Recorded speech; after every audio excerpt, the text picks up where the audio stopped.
नमस्कार, आप देख रहे हैं 4 PM बिहार और मैं हूं अभिषेक मिश्रा।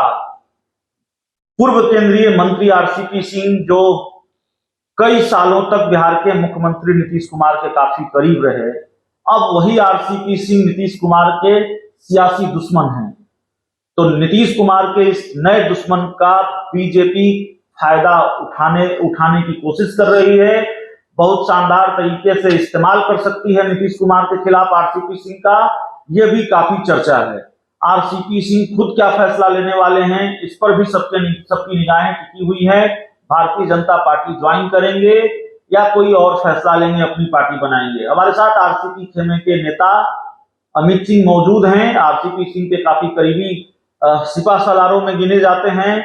अमित सिंह जी, फैसला नहीं हो पा रहा है, सस्पेंस क्लियर नहीं हो पा रहा है, भारतीय जनता पार्टी में सीधी ज्वाइनिंग या अपनी पार्टी बनाएंगे आरसीपी सिंह? नहीं, देखिए ऐसा है अभिषेक जी कि जब तक पूरे बिहार के कार्यकर्ताओं से संवाद हमारा स्थापित नहीं हो जाता है तब तक इस निर्णय पर हम नहीं पहुंचेंगे कि हमें अपने पार्टी दल बनाना है या हमें भारतीय जनता पार्टी के साथ जानी है या किस दल के साथ जानी है। ये कार्यकर्ताओं के पूरे मन को जानने के बाद, टटोलने के बाद जो निर्णय होगा वो आप लोगों के समक्ष आएगा और बताया जाएगा। लेकिन इतनी देर क्यों हो रही है? अब 2024 की जैसे नहीं, तैयारी तो चल रही है। तैयारी जो राजनीतिक तैयारी होनी चाहिए वो राजनीतिक तैयारी चल रही है। 2024 अपनी जगह, 25 अपनी जगह, हमारी तैयारी भी अपनी जगह चल रही है। क्या कि आप देख रहे हैं ना सिनेरियो उधर, मतलब अभी दुर्गा पूजा स्टार्ट हो गया, इसी महीने में दीपावली भी है, छठ भी है, उसके पहले बरसात का मौसम था, तो बहुत सारे दिक्कतें इस पीरियड में होती हैं। तो देर कुछ नहीं होता है, फैसला लेने के लिए 1 मिनट का ही समय काफी होता है। इस तरह से इस्तीफा देने के लिए 1 मिनट में निर्णय हुआ था जी। तो इसके लिए भी निर्णय हो जाएगा, लेकिन अभी थोड़ा घूम ले, जान ले। इधर नीतीश कुमार 2024 के लिए सोनिया गांधी से मिल रहे हैं, लालू नीतीश दोनों एक साथ सोनिया गांधी से मिलने के लिए गए, तो मुलाकात हो रही है। तो दूसरी तरफ तैयारी तो बड़ी जबरदस्त है। देखिए, आप एक बात जानिए, एक बहुत स्पष्ट तरीके से मैं बता दूं जी, एकदम कैमरे पे, इसको रिकॉर्ड तो आपके पास हो रहेगा ही जी। आदरणीय लालू जी की ये छटपटाहट है। आप सोचिए कि वो किडनी ट्रांसप्लांट कराने के लिए न्यायालय में आवेदन देते हैं, हमारा पासपोर्ट रिलीज कर दिया जाए, कितनी अर्जेंसी में पासपोर्ट रिलीज भी हो जाता है, न्यायालय आदेश भी दे देती है, उसके बावजूद वो यहाँ हैं। चूंकि आदरणीय लालू जी यह चाह रहे हैं कि हम अपने नजर के सामने बेटा को मुख्यमंत्री बनाकर जाएं। और ये आप लिखकर रख लीजिए कि नीतीश कुमार जी जो चाणक्य कहे जाते हैं, तो हर मामले के चाणक्य हैं, इसमें कोई दो राय नहीं है। वो भले सोनिया गांधी जी या कहीं किसी के पास चले जाएं, वो कहीं कांग्रेस क्यों भाव देगी? राहुल जी भारत जोड़ो यात्रा पे निकले हैं, जिस पार्टी की 1000 विधायक है, 50 सांसद है, आपकी कितनी हैसियत है साहब? तो ये अच्छे से ये नहीं जान रहे हैं। बस इनका एसओपी बस एक ही है कि इन पे अभी तक कोई दाग नहीं लगा है भ्रष्टाचार का। बाकी जितने हरियाणा वाले रैली में थे, सारे भ्रष्टाचारियों की ही फौज वहां मौजूद थी। कोई सजाए याफ्ता थे, कोई बेल पे थे, कोई किन्हीं पे मुकदमा चल रहा है। तो इनका एक यही है। लेकिन कांग्रेस सिर्फ इस बात पे नहीं मान जाएगी ना, उसकी उतना बड़ा संगठन है, वो कैसे मानेगी? और देखे होंगे कि मुख्यमंत्री जी बोले थे कि हमको तो पढ़ाना है, इनको पढ़ाना है। तो मुख्यमंत्री जी को समझ पाना, आदरणीय लालू जी तो समझ ही रहे हैं, लेकिन आप लिखकर रख लीजिए कि तेजस्वी प्रसाद यादव जी को आदरणीय नीतीश कुमार जी मुख्यमंत्री किसी सूरत में नहीं बनाएंगे। इसलिए नहीं बनाएंगे क्योंकि नीतीश कुमार जी वही काम करते हैं जहां पक्का होता है। तो लालू यादव नीतीश कुमार को प्रधानमंत्री बनाएंगे, बनने देंगे? जैसे लालू जी के चाहने ना चाहने से ये क्या संभव हो सकता है? आप बताइए ना कि हरियाणा की रैली में वो तो सब लालू जी ही अरेंज किए थे। सोनिया गांधी जी के यहाँ मिलने का समय मिला तो आदरणीय लालू जी के द्वारा मिला, तो वो तो अपने स्तर से प्रयास कर रहे हैं। लेकिन अब लालू यादव जी का वो इकबाल नहीं है ना, जितना इकबाल है वो है। क्यों मानेंगे? जैसे देखिए उत्तर प्रदेश में खुद उनके समधी हैं, वहां संबंध है, अखिलेश यादव जी क्यों मानेंगे? ठीक है ना, मायावती भी नहीं आई, अरविंद केजरीवाल बगल में दिल्ली में थे, वो नहीं आए, ममता बनर्जी नहीं आई, स्टालिन नहीं आए, केसीआर नहीं आए, तो फिर आए कौन?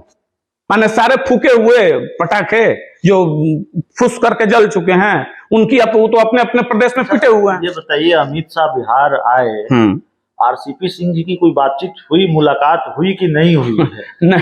नहीं, देखिए आप भी जान रहे हैं, आदरणीय गृह मंत्री जी आए, सीधे पूर्णिया आए, वो उनका 2 दिवसीय कार्यक्रम था, वहां किए, वो तो ऑन द कैमरा है। आरसीपी सिंह साहब तो अपने कार्य में थे और अपने घर पे थे, ऐसी कोई बात मुलाकात नहीं हुई? नहीं, ऐसी कोई। नीतीश कुमार जी ने कल कह दिया कि तेजस्वी यादव मुख्यमंत्री, अब इसको लेकर बड़ा शोर शराबा है कि दिल की बात जो वहां पर आ गई। बिल्कुल सही बात है।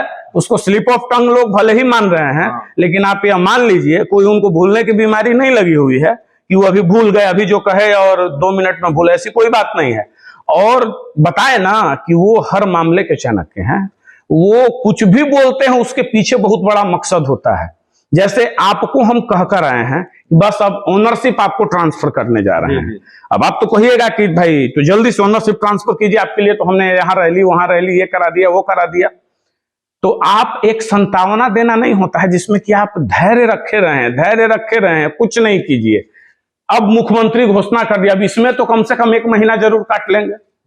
ऐसे ही सिगुफा वो देते रहेंगे जिसमें 1 महीना उधर से। अच्छा ये बताइए, बिना तेजस्वी जी के इशारे पर शिवानंद तिवारी जी कह रहे हैं कि चलिए आश्रम चलते हैं। इनको आश्रम भेजा जा रहा था ना, शिवानंद आश्रम भेज दिया जाएगा आपको लगता है?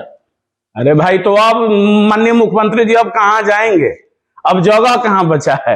अब वो जाएंगे कहाँ? बिहार छोड़ के कहीं जाने वाले नहीं। जनता पार्टी के साथ जाने का ऑप्शन नहीं है। भारतीय जनता पार्टी के साथ जाने का ऑप्शन तो हमेशा नीतीश कुमार के पास तो हमेशा एकदम यही बात आपको हम बताने जा रहे हैं कि मन मुख्यमंत्री जी का जो सुनने में आया है कि डोलने लगा है। और बीजेपी नेतृत्व भी शायद पढ़ रहे थे कहीं अखबार में ही कि पूर्णतः बंद हो चुकी है नीतीश जी के लिए दरवाजे। लेकिन देखिए भाई, राजनीति में कब क्या होगा यह कोई नहीं कह सकता है। राजनीति पूरी तरह संभावनाओं का खेल है।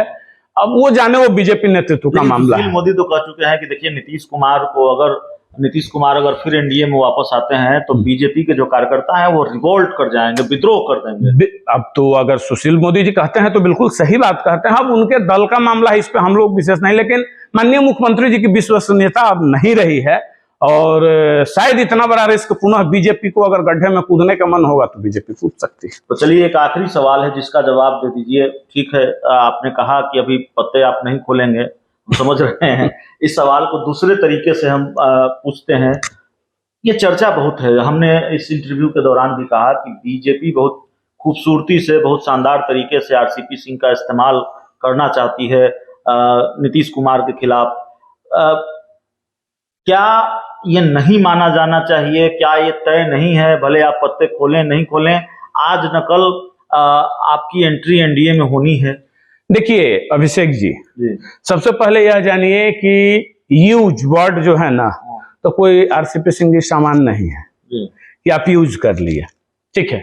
अब बिहार में 2 ही चीज बचा है ना, या तो एनडीए या तो यूपीए। कोई एनडीए का पार्ट होगा या तो यूपीए का पार्ट होगा। एनडीए में आप रहते हैं तो कोई जरूरी नहीं ना है कि हम बीजेपी पार्टी में शामिल हो जाना और एनडीए का पार्ट बनना, ये दोनों 2 चीज है। आप ये कह रहे हैं कि जो यूपीए के साथ नहीं है वो भी एनडीए का हिस्सा है, भले वो बीजेपी के साथ उसका गठजोड़ हो या ना हो। जैसे जो यूपीए का साथ नहीं है तो स्वतः हुआ एनडीए का हिस्सा है। एनडीए का हिस्सा है। 2 ही खेमे में लड़ाई होगी यहाँ, यूपीए वर्सेस एनडीए। और इसके लिए जरूरी नहीं है कि बीजेपी से औपचारिक कोई गठबंधन होगा। नहीं, औपचारिक गठबंधन नहीं, गठबंधन नहीं होगा तब तो फिर हो जाएगा कि फिर एक तीसरा खेमा हो गया, गठबंधन होगा। लेकिन वो तो अब समय तय करेगा कि अभी पूरा सिनेरियो क्या बनता है, क्या स्थिति रहती है, उस पे तय। तो चलिए, अभी पत्ते नहीं खोलेंगे और पत्ते खोलने के लिए तैयार नहीं हैं, लेकिन आरसीपी सिंह के एनडीए में जाना तकरीबन तय नजर आ रहा है। इस पूरे इंटरव्यू में, इस पूरी बातचीत में इतना ही। बहुत बहुत धन्यवाद।